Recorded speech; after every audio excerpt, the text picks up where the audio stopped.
Hello, কি করছো তুমি এখন?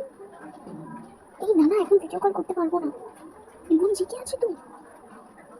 আর মায়ের ফোনটা তো ও আজকে নেবার কথা ছিল, কালকে আমি নিয়েছিলাম, মনে নেই তোমার? ফোন করেছিলাম ভিডিও কল করতেওয়ালা।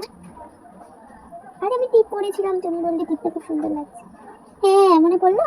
হুম, আজকে পারবো না ভিডিও কল করতে। ও যদি ঘুমিয়ে পড়ে তাহলে ফোনটা নিয়ে করে নেবো। দাঁড়ান দেখি ফোন করে, ফোনটা রেখেও ঘুমাচ্ছে কিনা। ধরো। হ্যালো।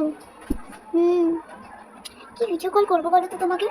দিদি এদিকে উঁকি মেরে মেরে দেখছে। হুম, আমার কাছে যেদিনই ফোনটা থাকে মায়ের সেদিনই ও জেগে থাকে। ওর কাছে যেদিন ফোনটা থাকে আমি তো ঘুমিয়ে যাই। ও কেন এমনি হিংসুটি আমি বুঝতেই পারছি না। ভালো লাগে না, দুধ চাই। তুমি দাও তো, সবসময় ওর সাপোর্ট নাও। তুমি আমার বয়ফ্রেন্ড না ওর বয়ফ্রেন্ড? এই, তুমি কি ওর সাথে? না না না, আমি সেটা বলতে চাইনি। না আজকাল হচ্ছে তো, বোনের সাথেও লাইন, দিদির সাথেও লাইন, লাস্টে মায়ের সাথে পালিয়ে যাচ্ছে। আরে এরকম একটা সেম কেস আমি ফেসবুকে কালকে দেখলাম, তাই জন্য আর কি। না না, আচ্ছা ঠিক আছে। না ও ঘুমিয়ে যাক, তারপরেই আমি ঘুমাবো, ওকেও আমি ফোন দেবো না।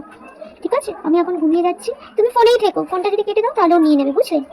তারপরে তুমি আমাকে মাঝরাতে একটা মিস কল দিও কেটে, তোমার ঘুমটা ভেঙে গেলে আমি তোমার সাথে ভিডিও কল। ঠিক আছে? হ্যাঁ, আমি যাচ্ছি, ঘুমাতে, ঘুম পাচ্ছে।